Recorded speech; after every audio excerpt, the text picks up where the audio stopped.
Hey guys, my name is Kristen and I work for Daily City Recreation. And today we're going to be making some delicious fudge.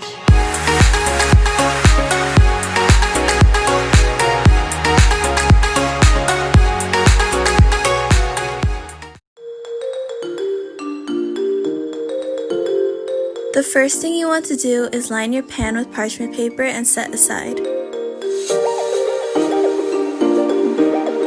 Place the chocolate, condensed milk, and butter in a large saucepan.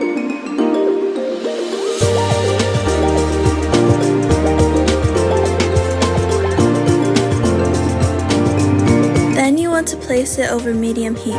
Stir the mixture continuously until all the chocolate has melted and the mixture is smooth.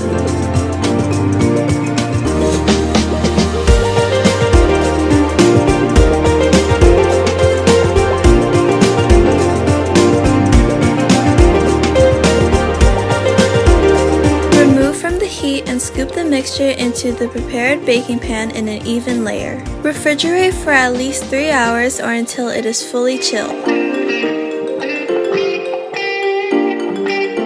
Once the fudge is firm, slice it into pieces and enjoy!